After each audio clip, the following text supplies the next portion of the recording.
Buenos días para la maestría en Historia Aplicada de la Universidad Nacional. Es un placer enorme contar con su presencia, contar con su conexión, mejor dicho, en esta mañana.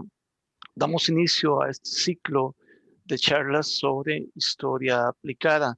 Esperamos que este sea un encuentro, o más bien un punto de encuentro para presentar, para mostrar diferentes iniciativas de historia aplicada y prácticas afines que se desarrollan no solamente en Costa Rica, sino también en El Salvador, en Honduras, en México y en otros lugares. Ojalá también que sea no solamente un punto de encuentro, sino también que sea un punto de debate, un punto de discusión acerca de las dimensiones teóricas, de las implicaciones metodológicas que conlleva una práctica o prácticas de esta naturaleza. Y claro, finalmente lo importante es que este espacio termine convirtiéndose en un sitio para el intercambio y la colaboración a nivel no solamente centroamericano, sino que también a nivel latinoamericano. Hay muchas historias aplicadas que se están desarrollando en diferentes partes de la región, incluso en Estados Unidos y en Europa, y bienvenido sería entonces el intercambio, la colaboración y la creación de comunidades que estas condiciones nos puedan permitir. Esta mañana vamos a tener el placer de arrancar con la conferencia de la doctora Jessica Ramírez, a quien saludo y le doy la bienvenida. Muchas gracias, buenos días. Y también, buenos días, y contaremos con también la participación y el apoyo del profesor Weiner Cotto de la Escuela de Historia de la Universidad Nacional. Buenos días, Weiner. Hola, hola, buenos días a todos y todas, Muy bien, Jessica y profesor Will. muchísimas gracias. Voy a presentar a Jessica y entraremos directamente en la discusión, nuevamente agradeciendo la conexión a todas y a todos ustedes. Jessica va a contar aproximadamente con 45 o 50 minutos para su presentación y luego abrimos un periodo de preguntas en el chat de la transmisión en Zoom, pero también preguntas que se pueden hacer desde el perfil de la maestría en historia aplicada. Les invitamos a que pregunten, a que polemicen y que agreguen comentarios. No tenemos muchísimo tiempo, pero haremos lo posible por sintetizar las preguntas y comunicarlas a la expositora. Jessica Ramírez es una colega de la Escuela de Historia y de la Maestría en Historia Aplicada de la Universidad Nacional. Es doctora en Didáctica de la Historia por la Universidad Tecnológica de Pereira en Colombia y también cuenta con una maestría en Historia Aplicada por la Universidad Nacional. Sus campos de interés giran en torno a las relaciones de poder, los estudios vinculados con el género, la didáctica de la historia. Su tesis de doctorado está centrada en el tema de la didáctica, así es, Jessica, ¿verdad? Que es un trabajo, por cierto, que invitamos a leer, el pensamiento histórico y también la formación inicial docente.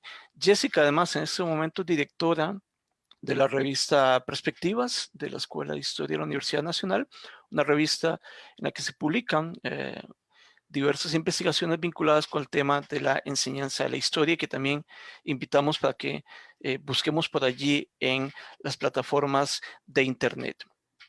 Esta es una breve presentación de Jessica. Creo que antes que nada nos interesa mucho escucharla y escuchar su propuesta que va a marcar el inicio de este seminario de historia aplicada. Jessica, muchísimas gracias por aceptar la invitación, por tomarte tiempo de sistematizar tu trabajo y bienvenida y tienes la palabra.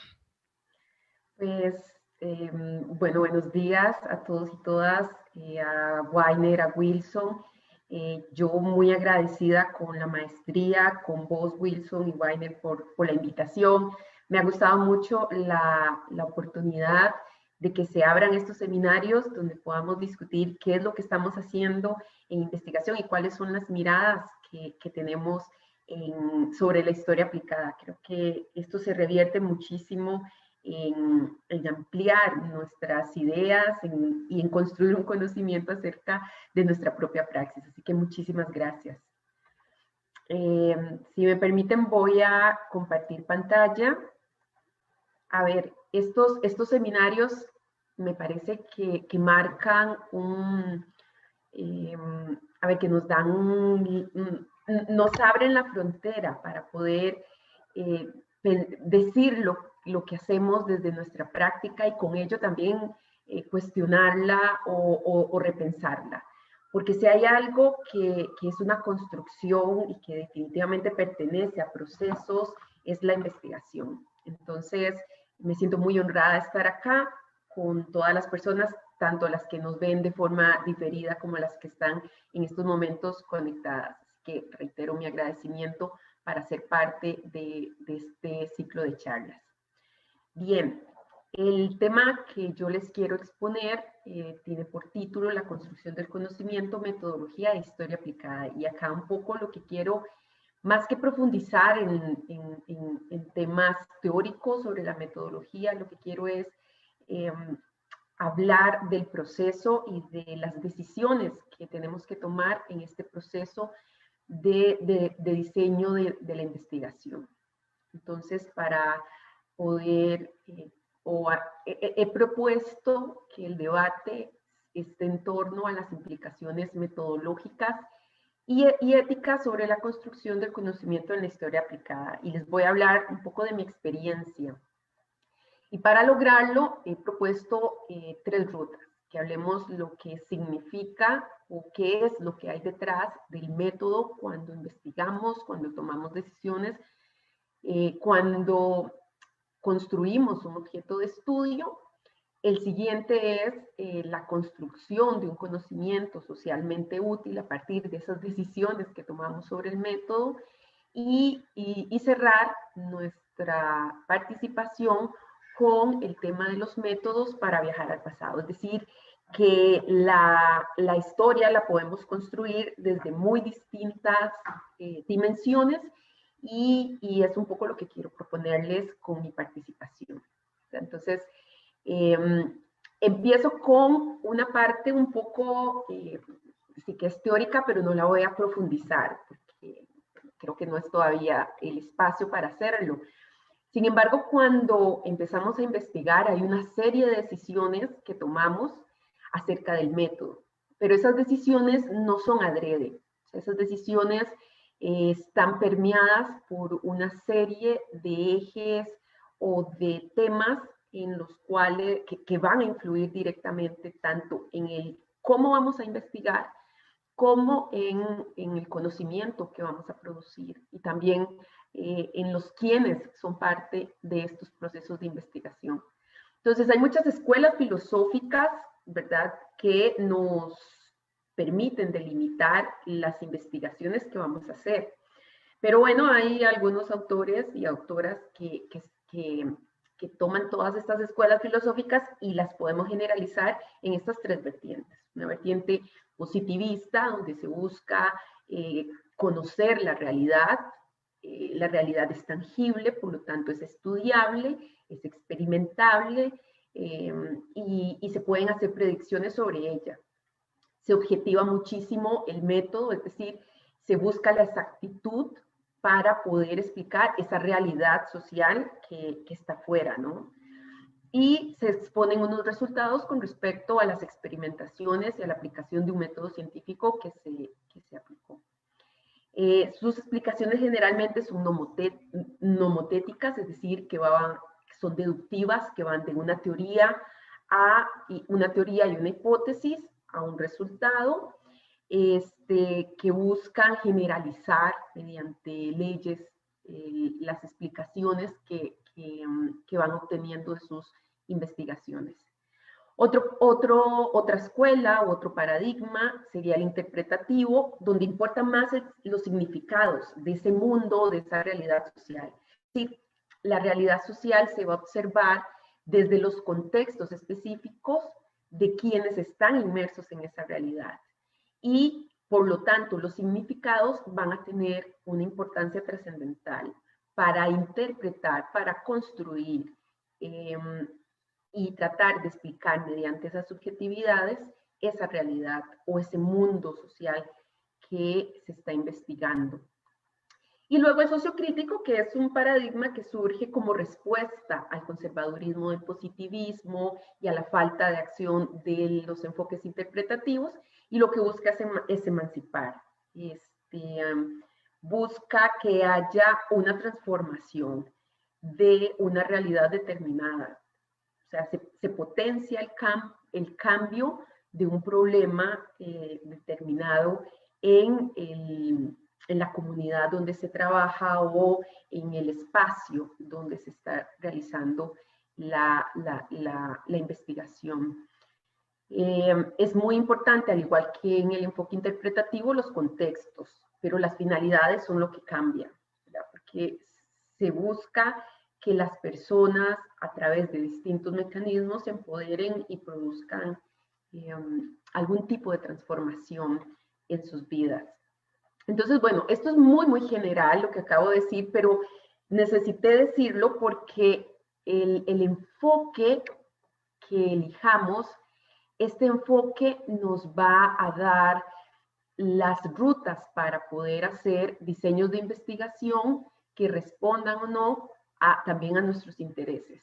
Y yo debo decir acá que yo no considero que un enfoque sea mejor que otro. Yo considero que tenemos objetos de estudio y que esos objetos de estudio los validamos y que en algún momento el enfoque positivista nos va a dar las herramientas para poder responder a alguna pregunta de investigación, y eso está bien. Pero en algunos momentos será el enfoque interpretativo o el sociocrítico el que se adapta mejor al objeto de estudio que estamos tratando de desarrollar. A veces, de una forma un poco ingenua, satanizamos un enfoque y dejamos y le damos más importancia a otros enfoques. Pero, a ver, yo creo que esto es una cuestión de saber muy bien qué vamos a investigar y, por tanto, saber cuál tipo de enfoque nos va a permitir hacer un trabajo de campo donde la información que obtengamos, al fin y al cabo, se convierta en un conocimiento socialmente útil. Ahora, detrás del método, entonces, vean ustedes que hay posicionamientos que son epistemológicos acerca de cómo vemos la realidad social y cómo vamos a construir el objeto de estudio que necesitamos investigar. Pero estas decisiones no son únicamente teóricas o epistemológicas, o no es tan fácil como elegir un paradigma. A ver, elegir un paradigma tiene su reto, porque hay que leer mucho de ese paradigma y hay que conocer muy bien a sus autores y autoras, y hay que saber qué nos dicen entre líneas esos autores y autoras acerca de la realidad social que yo como investigadora quiero conocer. Y estas decisiones pues son muy importantes porque son las que le van a dar coherencia a todo el diseño de investigación. Yo no puedo no puedo ser muy tibia a la hora de elegir mi enfoque, no puedo tener un pie en un enfoque que se contradice con otro y al final hacer como un Frankenstein. Y si voy a ser ecléctica, tengo que saber por qué y tengo que conocer muy bien la teoría para poderme justificar.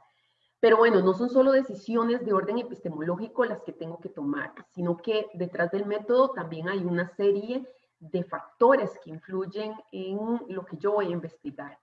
Y la primera es la experiencia personal, que se refiere a los marcos socioculturales, a los aprendizajes previos que he tenido y que me marcan.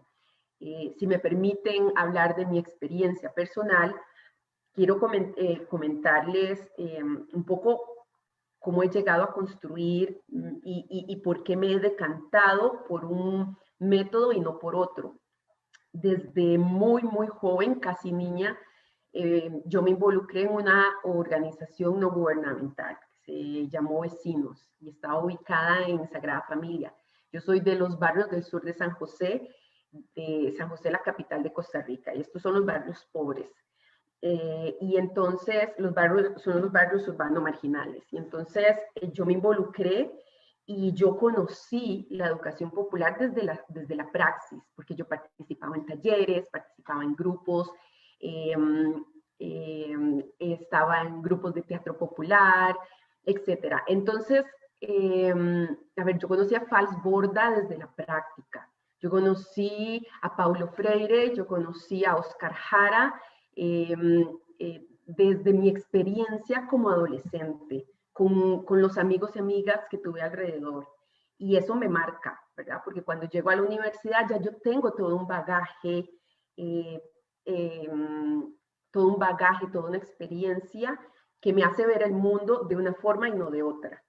Y entonces esta experiencia influye tanto en mi decisión de carrera, que yo soy profesora de estudios sociales, entonces decido, ¿verdad? Decido pues llevar a cabo esta carrera, y la forma en la que yo analizaba todo mi mundo alrededor, pues evidentemente tuvo una conexión directa con mi experiencia en vecinos. ¿Y qué sucede en mi bachillerato? Bueno, que hay una experiencia personal, pero a esa experiencia personal, cuando yo investigo, tengo que darle un contenido, tengo que darle una teoría. En la carrera de estudios sociales no se habló mucho de metodología, excepto en un curso de antropología cultural que me lo dio la profesora Margarita Silva, y ahí me abrió el mundo para la historia, porque en ese curso ella nos puso a hacer historias de vida, y a partir de eso, claro, ya yo traía una experiencia personal y hice clic con el enfoque interpretativo. Y me encantó la idea de estudiar la historia desde enfoques que me permitieran acercarme a la gente y conocer mi pasado y conocer el pasado de las mujeres que habían estado a mi alrededor. Entonces de ahí surge un problema de investigación que parte de la necesidad que tengo de yo como investigadora de conocimiento, pero además que también esa necesidad de conocimiento sea compartida por un grupo, por una academia, por una comunidad. Es decir, que busco un problema de investigación que llene mis expectativas personales, pero también las expectativas de una comunidad. Y de esta forma, entonces, voy formando el objeto de estudio a través del qué, el cómo, el para qué y para quién quiero investigar. Y todas estas son decisiones que voy tomando con todos los elementos que tengo desde mi cultura, pero también les voy agregando el contenido, es decir, los marcos teóricos, las lecturas de ciertos autores, de ciertas autoras que voy confrontando con mi realidad y con la forma en la que yo estoy leyendo esa realidad.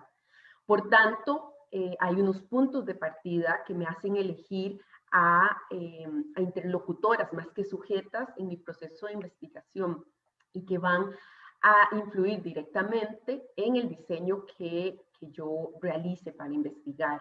Este diseño está permeado por una pregunta que me parece muy válida: ¿hasta dónde quiero llegar? Pero también ¿hasta dónde puedo llegar? Muchas veces queremos investigar tanto, pero las posibilidades, los recursos materiales que tenemos no nos permiten llegar hasta ahí. Entonces, nuestro objeto de estudio tiene que ser más chico. Y por supuesto que hay un punto de llegada que es construir un conocimiento que le permita a la sociedad, pues, evolucionar, ¿no? Pues yo no sé si decir evolucionar, pero sí que nos permita hacer de este mundo algo mejor. Para mí ese es el sentido de investigar. Y en este caso, con todos estos contextos, con todos estos marcos culturales y teóricos que voy adquiriendo, yo llego a la investigación cualitativa y llego a ella y empiezo a aplicarla para hacer historia y para hacer también investigación en didáctica. Y bueno, este tipo de investigación me ha permitido ampliar las miradas metodológicas para el trabajo de campo y también para estudiar y entender el pasado de una forma más holística. En este sentido, me he encontrado con autores como Maxwell, que publica un artículo en un handbook en el 2009, y entonces él ofrece este esquema que para mí es muy revelador y que me gustó mucho cuando lo vi, porque, a ver, antes de este esquema, él solo nos presenta estos 4 óvalos de acá, ¿verdad? De los marcos teóricos, los objetivos, los métodos y la validación de las preguntas de investigación. Y luego él lo problematiza más y termina, ¿verdad?, con esta figura que es un poco caótica de flechas que van, que vienen. Y es que al fin y al cabo, así es el proceso de investigación cuando el paradigma es el interpretativo o el sociocrítico. O sea, hay muchos elementos que convergen, hay muchas idas y vueltas, y en esas idas y vueltas muchas veces logras avanzar un paso y después retrocedes 2, para avanzar un pasito más y retroceder 4 hasta llegar a los resultados de tu proceso o a la construcción de conocimiento de tu investigación. Entonces, en este esquema de investigación cualitativa de Maxwell, que además él ha escrito muchísimo sobre investigación cualitativa, él lo que nos dice es que las preguntas de la investigación están directamente relacionadas con las metas, ¿verdad? O con los objetivos que nos vayamos a plantear, pero esos objetivos además están permeados por los problemas que vamos a percibir de la realidad social, por nuestros objetivos personales, por las preocupaciones de los participantes que van a estar inmersos en esta investigación, también de los fondos económicos que podamos obtener, porque muchas veces necesitamos de presupuestos externos que nos patrocinan la investigación. Entonces también hay que poner pues estos intereses en función de las preguntas que vamos a realizar. Pero también, y esta parte es muy importante, hay unos estándares éticos que debemos de tomar en cuenta, porque cuando investigamos y aplicamos la investigación cualitativa a cualquier disciplina social, si partimos del trabajo con seres humanos, estos seres humanos tienen derecho a saber qué vamos a hacer con su información. Y esto es muy importante que lo tengamos claro porque nos establece las pautas de hasta dónde podemos llegar como investigadores e investigadoras y cuáles son las fronteras y los límites que no debemos cruzar. Y por supuesto que hay unos entornos de investigación que ya se van relacionando con los métodos y con las decisiones que tomemos acerca de, bueno, cuál va a ser mi diseño de investigación y cómo lo voy a aplicar. En este sentido es muy importante todas las habilidades y los estilos de investigación que tengamos. A ver, si hay una persona que es muy tímida, yo no le recomendaría que haga historias de vida, ¿verdad? O que haga entrevistas a grandes poblaciones, porque tenés que interactuar. Y cuando vas y haces trabajo de campo, a las personas les gusta hablar. Y si hay algo fascinante en este proceso, es escuchar, porque uno aprende mucho. No solo para la investigación, sino para la vida misma. Entonces, es muy importante tener habilidades para conversar, para escuchar, para sentarse. A mí me ha pasado que yo no tomo café, no me gusta, pero me han ofrecido café y no he podido decir que no y he terminado tomando café. Y bueno, al final no es el café, sino la conversación. Bueno, regresando al tema de las preguntas de investigación, también están permeadas por los paradigmas, como les decía ahora, que es un tema más de elección epistemológica. Los marcos conceptuales van a estar directamente relacionados con la experiencia personal, un poco lo que les contaba ahora, mis marcos socioculturales, también de la existencia de las teorías. A ver, hay muchos tipos de investigación y hay algunos donde pues se recomienda no empezar con la lectura de teorías o de autores. Para mí esto a mí no me hace clic. Yo necesito leer porque la teoría me va a dar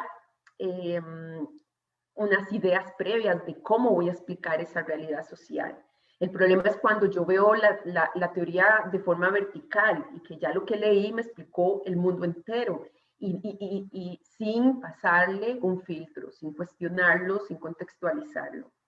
Pero bueno, en fin, este esquema de Maxwell me gusta muchísimo porque me permite ver que la investigación va desde muy distintas vías y que esto yo lo puedo aplicar también a la hora de estudiar el pasado. Y en este proceso de estudiar el pasado vienen muchas preguntas. En este proceso de decir, bueno, investigación cualitativa en historia, ¿qué es esto? ¿Cómo voy a analizar fuentes primarias desde esta perspectiva? Bueno, todo dependerá del objeto de estudio que una esté estudiando o que una esté investigando, pero también depende de todas las decisiones que una va tomando en este proceso de investigar. Y para mí una de las decisiones más importantes es qué voy a hacer con los resultados de mi investigación. Van a ser unos resultados que van a quedar fijos para una academia o lo que me va a importar más va a ser el proceso de construcción del conocimiento. No sé si me doy a entender, pero yo puedo llegar a una comunidad, aplicar todas las técnicas de investigación que quiera y bueno, y después me voy y construyo mis conclusiones, las publico en un libro, en un artículo y listo. O puedo hacer también la inversa. Puedo hacer una investigación con fuentes documentales únicamente y llego a una comunidad, les llevo una conferencia, les doy cátedra de mi investigación y me voy y listo. ¿Verdad? Entonces, ¿qué voy a hacer? La pregunta que yo me hago y constantemente me cuestiono es, bueno, ¿qué voy a hacer con este conocimiento? ¿Va a ser más importante el resultado que obtengo o va a ser más importante el cómo fui construyendo ese conocimiento? Y a veces eso me pone en problemas para las decisiones que debo tomar cuando investigo. Por eso es que yo insisto y en mis discursos siempre van a escuchar que al conocimiento yo le pongo nombres y apellidos y esos nombres y apellidos están acá en esta diapositiva. Yo busco que el conocimiento sea socialmente útil, es decir, que no sirva únicamente para una comunidad, sino para varias comunidades y que permita abrir debates y que permita comprendernos un poquito más y que permita explicar un poquito más la realidad en la que estamos inmersos e inmersas. Pero hacer un conocimiento socialmente útil tiene unas implicaciones éticas, ¿verdad? Estos estándares que hablaba Maxwell, porque, bueno, ¿qué va a pasar con nuestros y nuestras interlocutoras? O sea, ¿qué vamos a decir de estas personas? ¿Qué quieren ellas y ellos que digamos? ¿Y qué quieren ellos y ellas decir? Muchas veces llegamos a hacer trabajo de campo. Ojo que yo estoy hablando de historia bastante reciente, pero estas implicaciones éticas también aplican para cuando estudiamos temporalidades más alejadas del presente, porque el pasado lo vivimos en el presente. Yo no puedo hablar de seres humanos adrede. Hay una información, hay una privacidad que yo debo respetar. Y hay decisiones éticas sobre esa privacidad que debo tener claras como investigadora. No todo lo que yo quiero que mis interlocutoras me digan, me lo van a decir o me lo van a contar. Entonces tengo que ser muy respetuosa de esos espacios. En investigación cualitativa los silencios también cuentan. Los silencios también nos dan información acerca de los temas que para una persona son importantes o no lo son. Todo es saber hacer una lectura de la información que nos están dando. Tengo que ser muy respetuosa con lo que ellas y ellos quieren decir y también con lo que no quieren decir. En ese sentido, las implicaciones éticas las llevamos a la práctica, al trabajo de campo, con las fuentes documentales o con fuentes orales. Siempre es muy importante cuando trabajamos con personas explicar qué es lo que vamos a hacer, por qué estamos desarrollando esta investigación, cuál es el sentido, qué tipo de conclusiones, de resultados, hacia dónde queremos llegar. Dar todos los detalles de las y los investigadores. Ojalá hasta el número telefónico por si hay alguna duda acerca de lo que se está haciendo. Y sobre todo explicar qué se va a hacer con la información, a dónde va a ir, si pensamos escribir artículos, qué significa escribir un artículo, porque de pronto la persona no quiere que su vida aparezca en un artículo o en un capítulo de un libro. Entonces, también esas ideas, esos posicionamientos hay que respetarlos.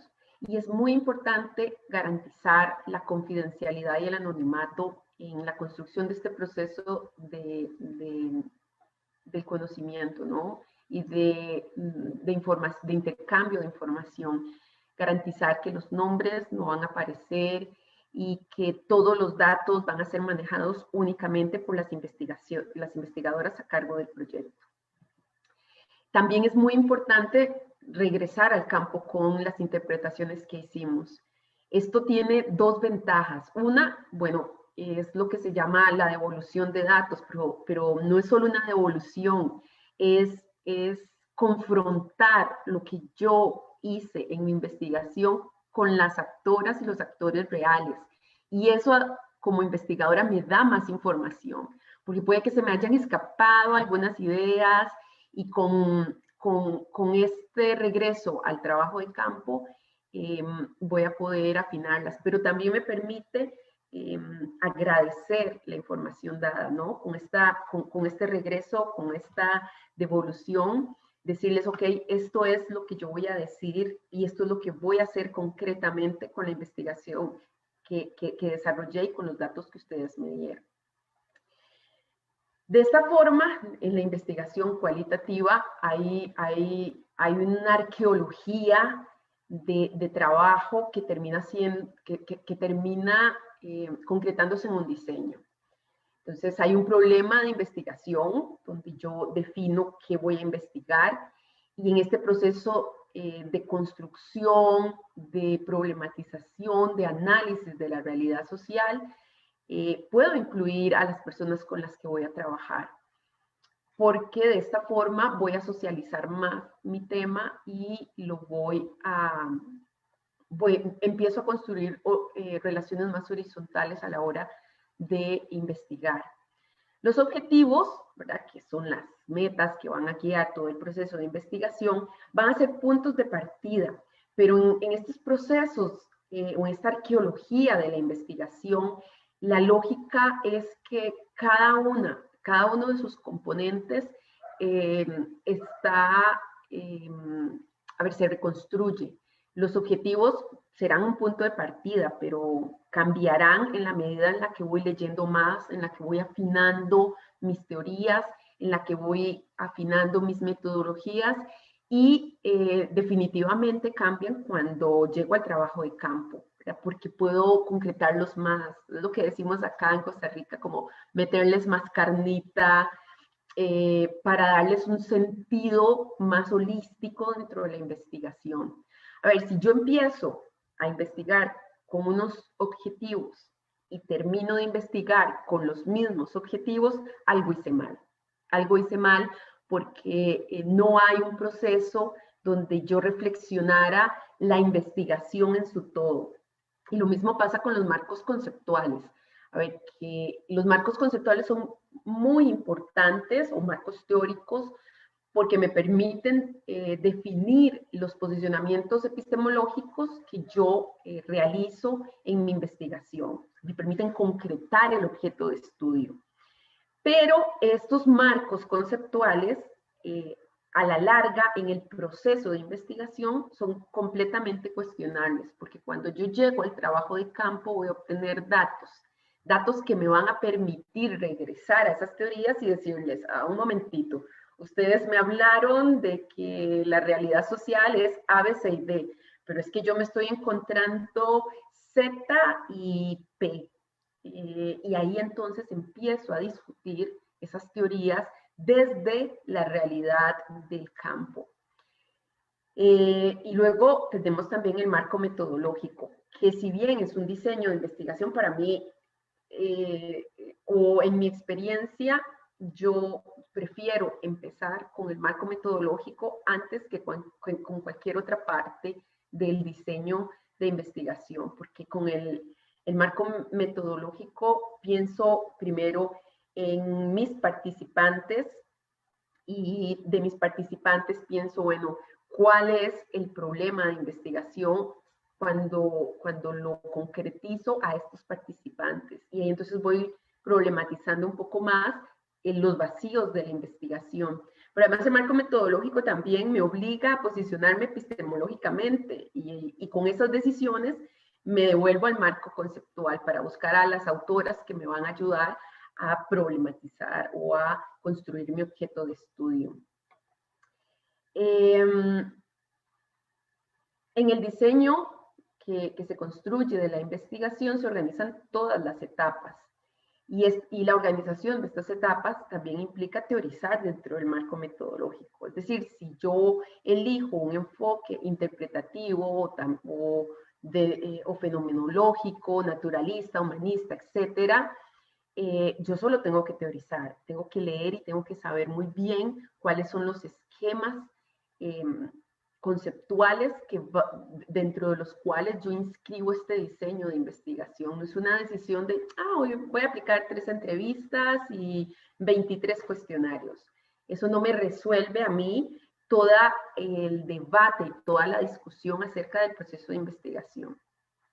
Y por supuesto está el trabajo de campo, que es una etapa, es riquísima, pero también es una etapa que exige muchísimo trabajo, que exige muchísima concentración y muchísimo tiempo. Es porque implica negociar el acceso a donde vamos a ir. Con una gran amiga hice una investigación en la maestría en el barrio Reina de Los Ángeles, en Atillo. Y pues nosotras hicimos el diseño de investigación y lo presentamos, nos lo aprobaron y luego fuimos al barrio. O sea, lo hicimos todo al revés. Y cuando llegamos allá, de primera entrada, nos dijeron, no, pues que aquí ha llegado muchísima gente de la Universidad Nacional, nos han entrevistado y no han regresado y o sea, no nos interesa participar en su proyecto. O sea, no, ya han venido otros proyectos y no nos han dejado nada. Entonces, pues bueno, el proyecto, con esas condiciones, el proyecto no se puede realizar. Por eso es muy importante que el problema de investigación inicie con las y los participantes, saber con quiénes vamos a trabajar y que a partir de esos quiénes ir desarrollando todo este diseño de investigación. Pero bueno, el trabajo de campo también implica participar en el proceso y que este proceso sea una construcción colectiva, que las personas puedan tomar decisiones sobre desde sus mundos, que puedan tomar decisiones que nos permitan ampliar la investigación y el diseño que estamos realizando. Y para hacer esto se ocupa mucha creatividad y salirse muchas veces de los esquemas tradicionales que tenemos para investigar el pasado. Echarnos al agua, como decimos también acá en Costa Rica, con distintas técnicas, con distintas formas de ver la academia y de ver la construcción del conocimiento. Y algunas de esas técnicas o de estos métodos para viajar al pasado pueden ser historias de vida, entrevistas, diarios, talleres, elaboración de croquis, etcétera, etcétera. Hay una variedad de métodos para ir al pasado que no se limitan únicamente a las fuentes documentales escritas. Y luego viene una etapa de análisis de datos, que es tan importante como cualquiera de las otras etapas, porque el análisis de datos es lo que me va a validar y lo que va a legitimar la investigación. Al fin y al cabo, una investigación se valida porque se aplica un método científico. Entonces, yo tengo que dar cuenta de cómo apliqué ese método científico. Y es el análisis de datos el que a mí me va a validar los resultados y las conclusiones a las que yo llegue, ¿verdad? Cómo voy a codificar todos los datos que obtuve acá. Y hay muchísimas formas de hacerlo, desde análisis del discurso, desde la teoría fundamentada, desde la codificación temática, desde la codificación teórica. Todo depende del objeto de estudio que yo tenga. El objeto es el que me va a ir diciendo o el que me va a ir ayudando a tomar las decisiones sobre lo que quiero estudiar. Por ejemplo, yo ahora planteé una investigación donde mi categoría conceptual son las representaciones sociales.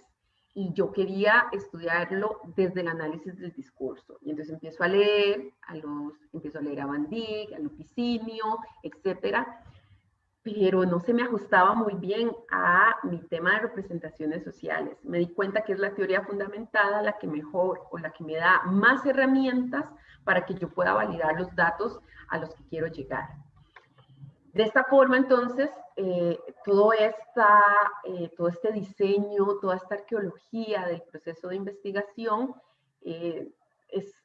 nos lleva siempre, todas estas etapas nos regresan siempre al problema de investigación, a las y los participantes y a la confrontación de los marcos teóricos con las interpretaciones que hacemos. Es esto que les decía, que una vez que hacemos el trabajo de campo, los datos nos pueden decir, bueno, es que el marco teórico no está muy bien fundamentado, o tal vez con el trabajo de campo salieron categorías de análisis que yo no había contemplado desde un inicio. Y entonces me tengo que regresar a mis marcos conceptuales y ampliarlos para ver qué me dice la teoría y si esa teoría es suficiente para poder darle una razón y para poder argumentar los datos que estoy obteniendo. Y bueno, lo que les decía ahora del conocimiento socialmente útil, para mí las conclusiones tienen que estar dirigidas a distintas comunidades, comunidades académicas, comunidades de distinta índole, y estas conclusiones deben ser discutidas con los participantes, porque al fin y al cabo la base de las conclusiones es la información que muy amablemente estas personas me dieron. Y de esta forma, este tipo de diseños me amplía las miradas sobre el pasado, me amplía las miradas sobre el tipo de fuente al que puedo acceder, me amplía las miradas sobre los debates epistemológicos en la historia, me amplía las miradas sobre mi posicionamiento con respecto a la historia. ¿Voy a hacer una historia moralizante? ¿Voy a hacer grandes narrativas? ¿O me importa más los contextos? Y ojo, que no estoy diciendo que una es buena y la otra es mala. Yo creo que todo depende de lo que queramos investigar y del objeto de estudio en el que nos ubiquemos. Desde mi experiencia personal, este diseño de investigación me ha servido porque he logrado llevar mis expectativas personales al campo de la investigación. Y acá, pues les quiero hablar un poquito sobre mi experiencia haciendo historia aplicada. Esto que ustedes ven acá es mi primer, bueno, como mi segundo, más bien, esquema o diseño de investigación en historia aplicada. Y es de mi tesis de maestría, donde yo estudié la vida cotidiana y las subjetividades de las mujeres de los barrios del sur, en el periodo de 1950 a 1980.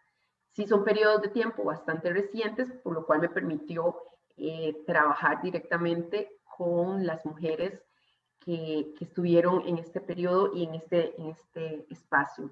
Entonces vean ustedes que la investigación que yo planteo es circular, ¿verdad? Es decir, que hay un problema de investigación donde que está relacionado con unos referentes conceptuales, que a su vez se relacionan con unos referentes metodológicos, con el trabajo de campo, con la construcción de datos, y vuelve a empezar.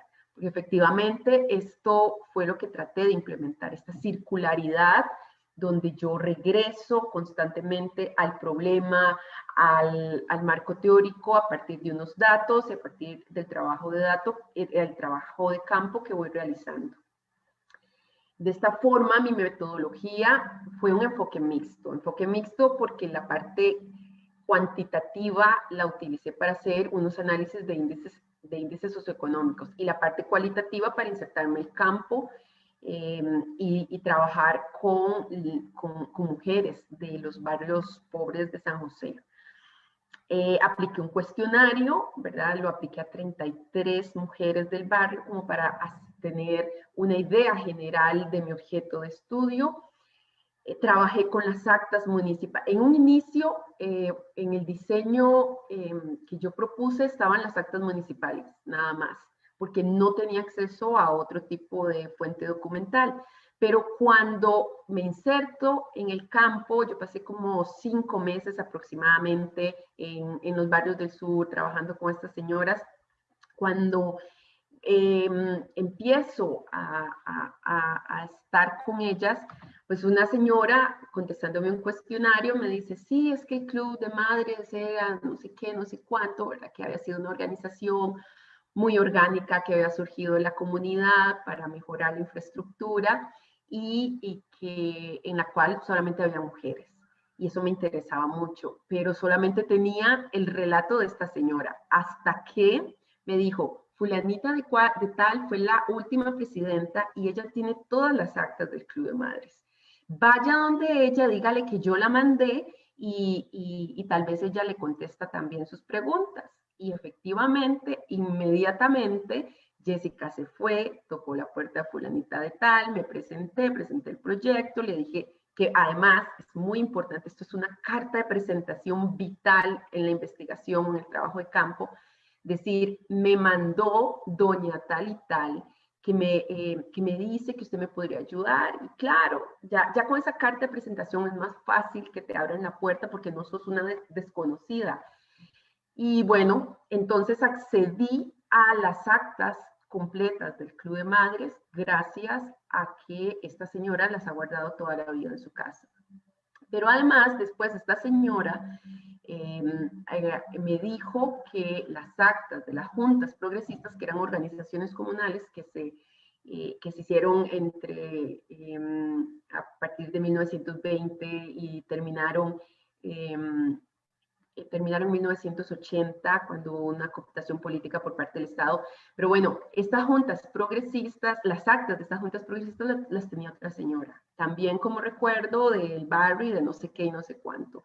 Y entonces fui donde la señora, mire, me mandó fulanita de tal, yo soy de la Universidad Nacional, etcétera, y tuve acceso a las actas de las juntas progresistas.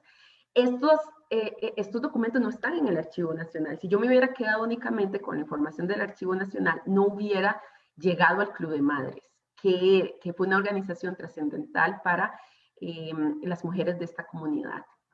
Pero bueno, siguiendo con la parte metodológica, realicé entrevistas semiestructuradas, historias de vida y un taller de mapas mentales. Este taller de mapas mentales surgió a partir de un curso de metodología donde el profesor me acercó mucho a la geografía de la percepción, y leyendo sobre la geografía de la percepción, entonces decidí implementar un taller donde las señoras, ¿verdad?, de los barrios del sur dibujaran cómo era la comunidad cuando ellas habían llegado, por allá de 1950, 60, y yo no sé si las imágenes se ven muy bien, tal vez están un poco borrosas, pero bueno, de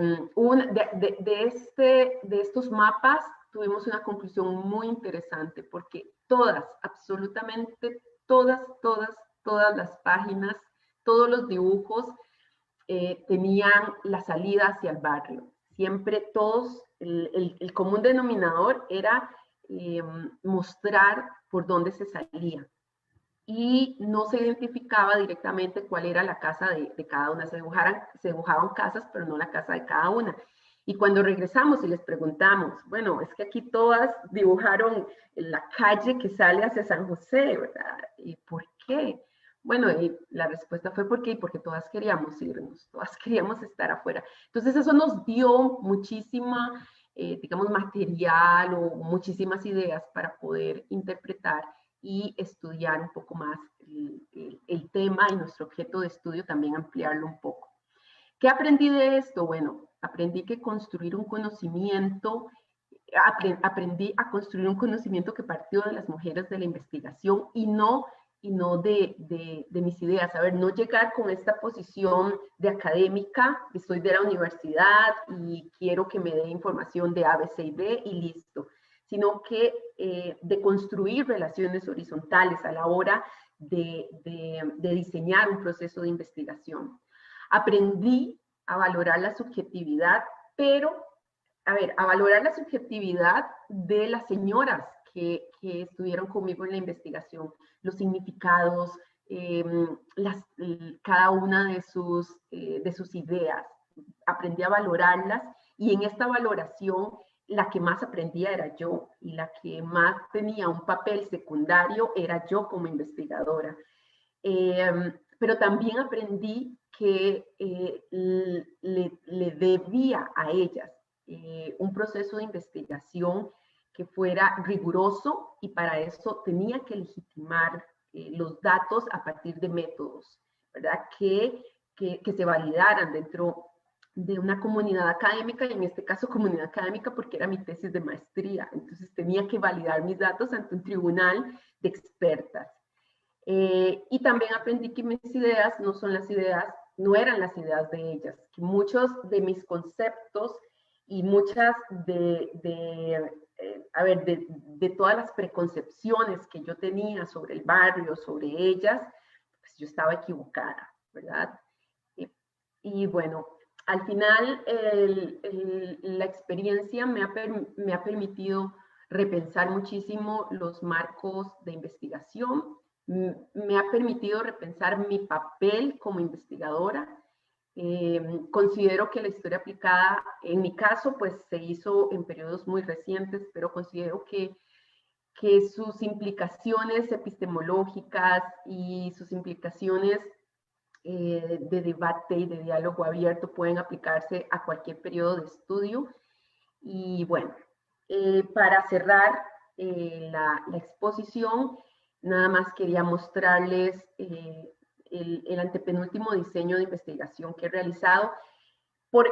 A ver, con esto lo que quiero mostrar es que ha habido, ya no es esta concepción circular de la investigación cualitativa, únicamente ese circulito donde cada proceso dialoga, sino que he ido, estas experiencias de investigación me han hecho repensar los diseños que realizo, la forma en la que entro al campo. Ahora para mí es muy importante, por ejemplo, estas fases preparatorias, hacer estudios exploratorios, pilotajes con los instrumentos con los que llego, historias de vida o entrevistas o cuestionarios, tener mucha claridad sobre las categorías que estoy utilizando, no dejar las categorías únicamente en el marco teórico, sino llevarlas al metodológico y tratar de explicarlas allí también. Y por supuesto las fases de interpretación de esos datos, ser muy responsable con la manera en la que voy a legitimar el conocimiento y por supuesto una fase informativa. A ver, este diseño está un poco más elaborado porque ahora pienso y cuestiono más lo que yo hago para investigar, porque quiero que mis sujetos, no mis sujetos, no son míos, pero sí que quiero que la construcción del conocimiento sea un proceso más horizontal y que los resultados permitan, me permitan entender la realidad social, pero también le permitan a otras personas conocer esta realidad, especialmente si esas personas estuvieron conmigo en el proceso de investigación. Muchísimas gracias por la atención y pues bueno, seguimos. Jessica, muchísimas gracias por tu presentación. Ha sido muy interesante el balance teórico metodológico que has hecho con la experiencia que tuviste en el campo, no solamente en la tesis de maestría, sino que también con algunas reflexiones de otros casos. Tenemos ya varias preguntas en el chat. Voy a lanzarte dos, si te parece. Las puedes comentar, discutir y luego tomamos otras dos participaciones. Hay una primera que indica que si la validación de datos en el campo con las personas participantes es una característica que distingue y que diferencia a la historia aplicada de la historia académica o la historia de base. ¿Es esa validación, releyendo la pregunta, es esa validación entonces el elemento particular de la historia aplicada? ¿Cuál es tu opinión sobre ello? Yo creo que sí. Creo que la historia aplicada nos permite repensar las metodologías tradicionales en la historia y eso nos mete a veces en problemas porque hay que salirse un poco del canasto, pero no solamente salirse por salirse, sino también justificarlo y entender por qué se hace. En la medida en la que yo quiera entender un problema en el largo plazo, los métodos que utilice y la validación que utilice es trascendental. Pero como estoy haciendo algo distinto a lo tradicional, yo tengo que validarlo para justificar ese cambio. Y es allí donde estas validaciones son muy importantes, ¿verdad? Para darle un sentido también académico a la discusión que se quiera plantear. En mi caso, siempre fue la parte metodológica, ¿no? Con la que yo rompía formas tradicionales de construir el conocimiento en la comunidad de historia. Y pues sí, eso es. Una segunda pregunta tiene que ver con tu experiencia con comunidades urbanas. ¿Te encontraste con conflictos, con disputas internas que hayan afectado el desarrollo de esa experiencia de historia aplicada? Si fue así, ¿cómo lo manejaste?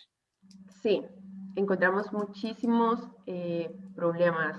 Por ejemplo, cuando estábamos haciendo el proyecto en Reina de Los Ángeles, se nos ocurrió llevar una cámara. En ese tiempo estaban saliendo las cámaras digitales y habíamos accedido a una y se nos ocurrió tomar fotos del barrio.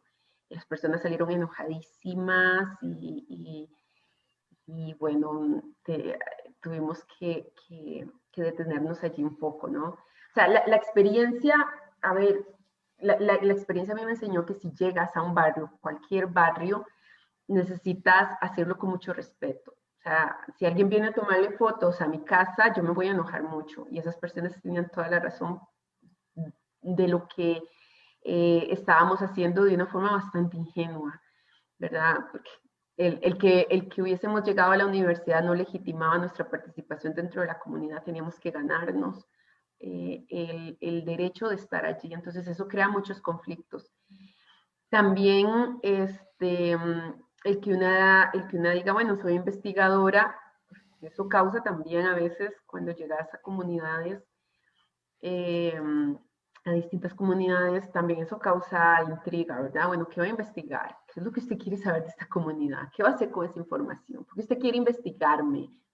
¿Por qué me trata como un ratón de laboratorio, no? Entonces, todos estos conflictos, una aprende a resolverlos y muy fácil. Primero haces una entrada al campo respetuosa eh, con la gente. Buscas, por eso yo decía que yo empiezo una investigación con el marco metodológico, es decir, con quiénes voy a trabajar y si esos quiénes me van a apoyar, bueno, entonces les planteo mi tema y a partir de ahí escucho todas las observaciones que tengan que hacerme a ese tema, ¿verdad? Para que el proceso sea más fluido.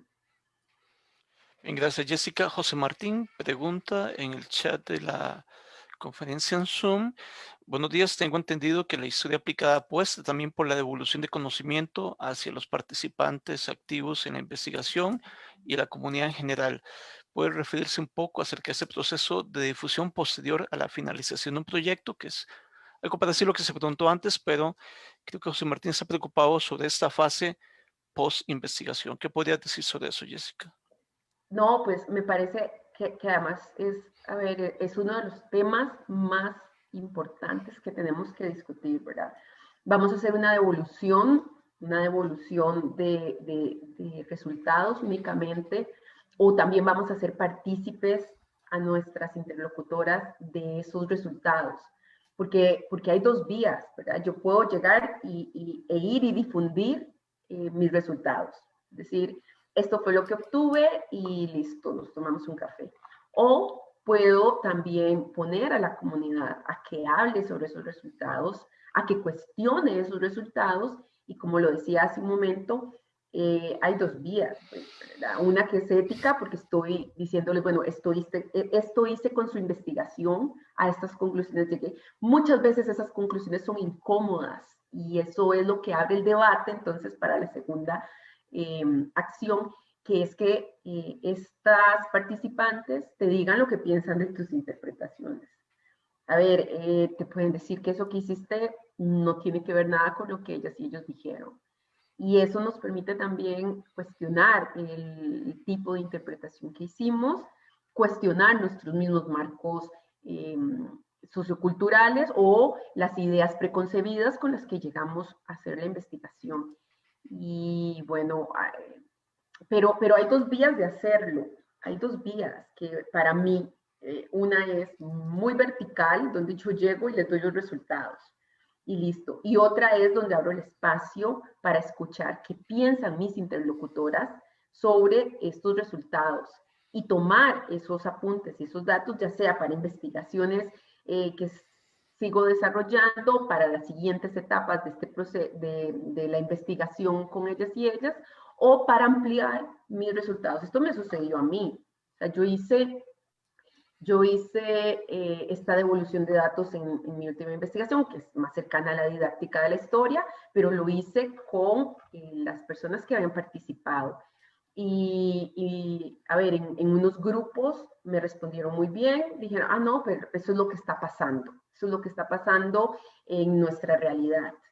Y otros grupos lo negaron. Entonces, en esa negación y en esa afirmación, yo amplié mi mirada sobre mi objeto de estudio, ¿no? Me permitió cuestionarme un poquito más lo que estaba haciendo.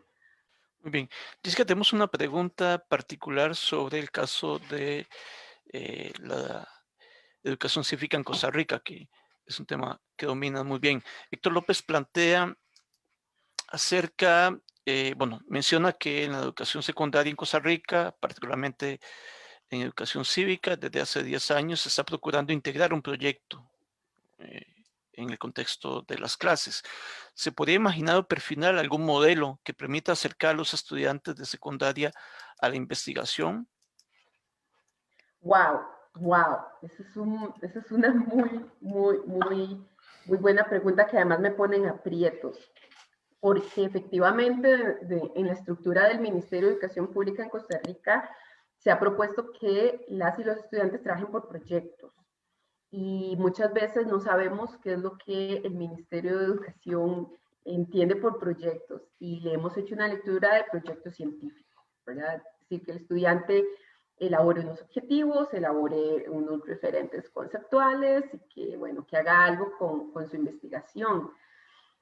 Pero es muy difícil llevarlo a la práctica cuando no tenemos claras las reglas del juego. A mí me pasó como docente. Sin embargo, considero que estas formas de la historia aplicada son muy convenientes en el aula de educación cívica y de estudios sociales, porque te abre el espacio para que el estudiantado se acerque a sus historias. A ver, todos los y las estudiantes no son hojas en blanco. Ellos ya llegan con una noción de ciudadanía al aula, ya llegan con una noción de historia, de geografía, porque vivimos en un espacio, vivimos en un tiempo y vivimos, a ver, somos seres políticos. Entonces, creo que esas son las herramientas que desde la historia aplicada podemos aplicar en el aula. Que los temas que vayamos a desarrollar, el contenido que tiene la clase, se pueda enfocar hacia la experiencia personal del estudiantado, ponerlos a hacer historias de vida con sus abuelas, con sus mamás, con sus papás, que practiquen las entrevistas, que vayan y escuchen al pulpero hablar de cómo puso su negocio, de cuáles son los retos, que escuchen a la señora que barre los caños, ¿verdad? Es decir, que se acerquen a estos personajes que tenemos alrededor en la vida cotidiana para entender el contenido que tenemos. A mí eso me funcionó muy bien en clases de educación cívica, cuando veía temas de género,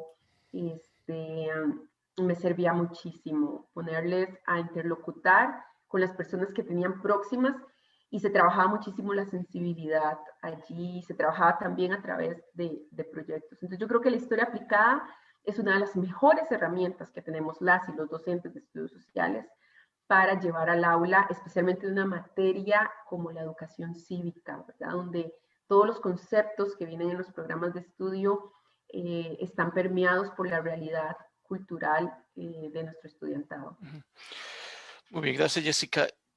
Alex pregunta en el chat en relación a la importancia de la colaboración con las y los participantes cuando llegamos al campo. De alguna manera ya te referiste a eso. De hecho, estás proponiendo que en tu caso particular siempre arrancas con pensar la metodología en función de la relación con esas mujeres y esos hombres con los cuales vas a trabajar.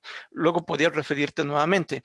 Pero hay dos preguntas muy concretas que ha planteado por una parte Amparo en relación a qué importancia tiene la investigación participativa en tu esquema de trabajo y cómo la piensas en función del esquema de la historia aplicada, de tu historia aplicada. Y luego Carlos, también Carlos Calderón plantea la pregunta acerca de cómo se logra que los resultados de una investigación desarrollados en una comunidad sean eventualmente aplicables a otra comunidad. No sé si tuviste la experiencia de poder comparar la experiencia que tuviste en los barrios urbanos del sur de San José con otras comunidades urbanas del país. De momento esa, Jessica. Ok. Bueno, con lo de investigación participativa, ese es un término que utilizamos muchísimo en la investigación educativa, ¿verdad? Pero además está contextualizado en los enfoques o en los paradigmas de la investigación interpretativa, ¿verdad? De la investigación de tipo más interpretativa. Entonces, a ver, esta noción de investigación participativa yo la conocí de una forma tanto ingenua cuando estaba empezando a investigar, pero le fui dando contenido en la medida en la que fui leyendo sobre investigación cualitativa, sobre enfoques de la investigación, cuando fui leyendo un poquito más sobre la fenomenología, etcétera. Es decir, le fui dando más contenido y ese contenido me ha permitido tomar decisiones, ¿verdad? Y bueno, pues sí, la investigación participativa está intrínseca en mi discurso metodológico, precisamente por esta idea de horizontalizar las relaciones y los procesos de investigación, de horizontalizar el conocimiento académico, ¿verdad? Con el que se llega a una determinada comunidad. Y con respecto al tema de la generalización, ¿verdad? En la investigación cualitativa interesan objetos de estudio pequeños, donde podamos estudiar los significados. No es tan importante la generalización, pero sí que nos permite hacer comparaciones con eh, con otros ámbitos, otros espacios. En mi caso, tuve la oportunidad de participar en un congreso de la Universidad Politécnica de Barcelona sobre espacios urbanos y mujeres, ¿no? Y allí entonces pude conversar con distintas investigadoras que habían también realizado investigaciones en barrios urbanos marginales. Y lo que veíamos o a las conclusiones a las que llegábamos era que con las diferencias contextuales habían problemas pues que estaban, que son en común, ¿no? ¿Verdad? Lo mío era, bueno, ciudadanía. Entonces, el tema de cómo las mujeres participaban desde otros esquemas para sentirse también ciudadanas. Una de las conclusiones a las que yo llegué en mi tesis de maestría es que a estas mujeres nunca les interesó votar. Cuando yo les preguntaba, bueno, ¿nos puede comentar su experiencia la primera vez que votó? En mi cabeza, yo creí que me iban a contar maravillas, ¿verdad? Como aquella emoción de ir a pintarse el dedo, de votar.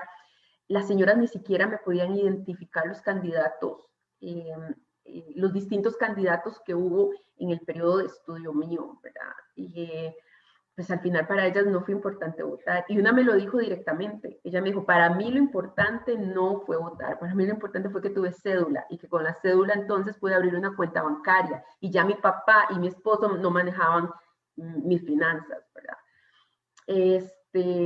Entonces, como que estos problemas sobre la construcción de la ciudadanía, podíamos encontrar diálogos, los mismos problemas los podíamos ver en distintas comunidades en Barcelona y en Honduras.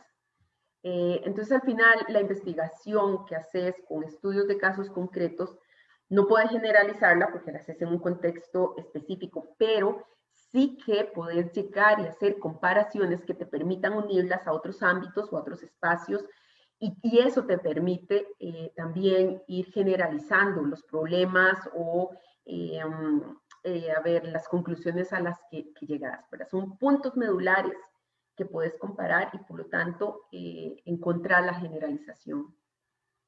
Es muy importante la reflexión que has hecho en el sentido de que valida el interés por contrastar, por poner a encontrarse diferentes experiencias en historia aplicada o en praxis afines, porque la comparabilidad no puede llevar sino a una ganancia, a un juego de suma más uno, en el sentido de que permite enriquecer los aportes, los enfoques, las teorías, los resultados que cada uno y cada uno de nosotros obtiene en diferentes realidades geográficas y sociales. Tenemos una pregunta ya para cerrar segmento de preguntas de Lucas Matei, que la ha hecho en el Facebook, acerca de acuerdo con tu experiencia, ¿cuáles fueron o cuáles han sido los temas más sensibles y más vulnerables a los que te has enfrentado en esta relación tan cercana con la gente de las comunidades? Wow, qué buena pregunta. Bueno, y yo agregaría, ¿y cómo lo manejaste en particular? Los temas más sensibles y vulnerables. Híjole, creo que hay se me vienen a la mente dos cosas. Primero, mi posición como investigadora, ¿verdad? Porque yo la verdad, no crean que este discurso, yo ya lo construí, hice historia aplicada y listo, ¿verdad? Ya. Este discurso lo he ido repensando en función de mi práctica. Yo llegué a los barrios del sur diciendo, soy de la Universidad Nacional, por favor contésteme en este cuestionario. Llegué de una forma un tanto autoritaria, un tanto vertical, ¿verdad? Y choqué con la realidad. Choqué cuando en Sagrada Familia y cuando estábamos en una investigación de los años 80 sobre la cooptación política, nos dijeron, no, pues no les vamos a dar una sola entrevista porque no nos interesa, ¿verdad? Entonces, la realidad me hizo repensar mi práctica, me hizo darle valor a las personas más que a la investigación, ¿verdad? Entonces ahí hay un elemento de vulnerabilidad que yo aprendí en la práctica. Yo soy muy vulnerable como investigadora, creo que todos y todas. O sea, si trabajamos con personas, en cualquier momento esa persona y tiene todo el derecho de decir, no sigo con la investigación. O sea, no me interesa darte más información o hay una situación personal y no participo. Entonces, esa vulnerabilidad a la que te enfrentas cuando haces este tipo de investigación.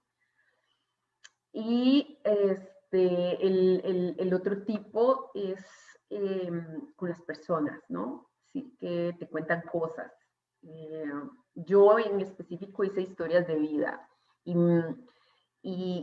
A ver, es una técnica que yo recomiendo bueno, dependiendo del objeto de estudio, es una técnica que yo recomiendo. Si vas a estudiar el pasado, es muy rico una historia de vida, pero sí que salen temas que en mi caso, muchas de las mujeres con las que compartí, pues me contaron y era parte de su privacidad que estuvieron anuentes a que yo las escribiera en mi tesis. Y hubo otros temas donde ellas no estuvieron anuentes, ¿verdad? Ni siquiera contármelos. Había una señora de 90 y tanto de años que yo le preguntaba, bueno, ¿cómo fue su matrimonio? ¿Cómo conoció a su esposo? Ah, es que él me violó, entonces me obligaron a casarme con él. Y yo me quedé impactada, ¿verdad? Porque ella lo dijo con mucha naturalidad. Y sus hijas estaban ahí, ¿verdad? Además. Entonces, ella lo decía como con mucha naturalidad, no sé qué tanto ya eso no era un tema para ella, pero yo le pregunté, bueno, ¿y esto cómo lo manejo? ¿Esto lo puedo decir? Y ella decía, no, cuéntelo, es que mi esposo, él trabaja, yo llevaba comida a los peones y de ahí me tocó y ya, ¿verdad? Entonces, a veces te enfrentas como híjole, a contextos donde te sacan de tus esquemas también por las ideas que tenemos, ¿no? Acerca de, bueno, de la idealización de cómo debe ser una pareja hoy en el 2021, que no era lo mismo una pareja en 1935. Pero bueno, ese tipo de cosas también creo que hay que saberlas manejar y tal vez la forma es teniendo muy claro los estándares éticos, ¿verdad? De lo que vamos a decir. De pronto una persona te cuenta algo, pero ese algo también puede afectar a su familia si lo haces público. Entonces es mejor no contarlo, es mejor no decirlo y mantenerlo en el anonimato. Eso es un poco como lo que se me ocurre porque la pregunta sí es muy interesante y creo que da para hablar muchísimo de estas implicaciones éticas cuando estamos haciendo trabajo de campo. Gracias, Jessica. En efecto, es una pregunta que tiene que ver con las dimensiones bioéticas de la historia aplicada, que es un tema que ojalá podamos ir discutiendo en las siguientes charlas. Vamos ya a cerrar el periodo de preguntas. Voy a tomar la pregunta que hace Arturo Meléndez desde Facebook y luego procedo a agradecerle a Jessica, a Weiner y a despedir y informarles también sobre la siguiente actividad. Plantea a Arturo Meléndez cómo se lleva a cabo el proceso de transmisión de los conocimientos, resultados en la investigación a la comunidad. ¿Debe existir un proceso de traducción del trabajo académico para lograr la devolución a la comunidad?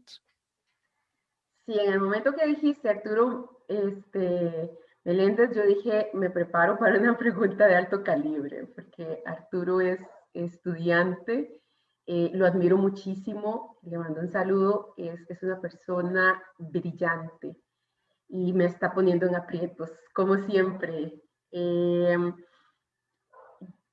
Yo lo que he hecho cuando llego a una comunidad con mis resultados, pues es presentarlos. A ver, yo no les llevo un artículo publicado en la revista de historia. No llevo el artículo para que lo discutamos. Llevo los resultados en bruto, ¿verdad? Sí les comparto, o sea, todo lo que yo publiqué de mi tesis de maestría, se lo llevé a cada una de las señoras para que ellas supieran qué había pasado con sus historias de vida. Pero antes de eso, yo llegué a sus casas y les comenté las conclusiones a las que había llegado. Y ellas entonces, en esa discusión de café, me retroalimentaban, ¿verdad? Y en mucha de esa retroalimentación están las conclusiones que yo publiqué, ¿verdad? Pero es decir, el producto académico se los mostré para que vieran qué estaba haciendo yo como, pues, con la información, ¿no? Se los dejé. Pero el resultado, los datos, que a mí me interesaba hablar con ellas, fue más dialógico, ¿verdad? Más de una conversación de café, un diálogo relajado, porque no puedes academizar el discurso con ellos, no puedes llegarles a hablar de Foucault, no puedes decirles que según el campus de Bourdieu, esto, ¿verdad? En ese sentido, Arturo, yo creo que sí hay, digamos, una traducción del conocimiento, ¿verdad? Se les puede decir, bueno, es que hay un señor que escribió que el campus significa tal cosa, entonces yo hacía esta lectura y de pronto ella me decía, no, es que yo no entiendo eso, usted está como equivocada. Y estaba muy bien, porque en ese error que ella veía, yo cuestionaba mis interpretaciones y mis datos. Y procurar que esta devolución, llamémosla así, sea muy horizontal, bastante horizontal. Al final, todas estas señoras fueron muy apuntadas con mi proyecto de investigación. Incluso hace unas semanas llamé a una de ellas y por un proyecto y ella me decía, claro, lo que usted ocupe, que yo le conteste, pregúntemelo. Porque al final la investigación fue de ellas. Entonces entendieron muy bien a dónde yo llegué, porque creo que les expliqué muy bien cuál era el sentido de la investigación y creo que ellas entendieron. Al final hasta otra de las señoras, en el periódico El Campus de la Universidad Nacional saqué un artículo de una de ellas y lo compartí con ellas, lo hice con ellas, incluso traté de hacer algo más, traté de llevar un módulo para educación cívica en el Liceo del Sur, ¿verdad? Que está cerca de la comunidad y en la escuela Ricardo Jiménez. Tuve contactos con los directores y traté como de fomentar un poco más la historia de ellas. Al final no se pudo hacer por un tema de acceso al campo. Los colegios y las escuelas son los espacios muy difíciles de entrar cuando no tienes un acceso directo. Pero bueno, al final todo esto, para ya sistematizar y concluir, creo que lo que hay que hacer es horizontalizar los resultados y abrir el diálogo sobre el tema. Muy bien, muchísimas gracias, Jessica. Muchísimas gracias a los comentarios y las preguntas que 7 personas han planteado en el chat y en el Facebook. Vamos a terminar acá.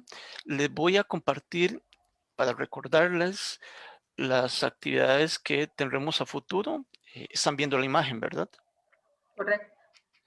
Recordamos que del próximo martes 23 de marzo a las 10 de la mañana, hora de Costa Rica, tenemos la presentación Resistencias comunitarias y políticas del Estado sobre la tierra y los territorios, la lucha de Berta Cáceres, a cargo del doctor Rolando Canizales, que es profesor del Departamento de Historia de la Universidad Nacional Autónoma de Honduras. Les invitamos nuevamente que se conecten a través del vínculo en Zoom que vamos a publicar a partir de mañana, o bien a través del perfil de Facebook de la Maestría en Historia Aplicada o la Vicerrectoría de Extensión de la Universidad Nacional.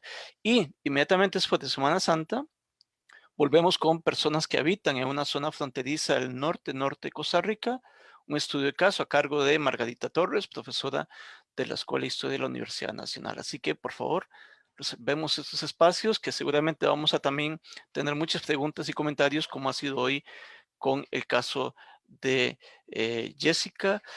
Jessica, muchísimas gracias por acompañarnos. Muchísimas gracias también a Wainer por colaborar con la gestión de este espacio. Y muchísimas gracias a todos y a todas por conectarse.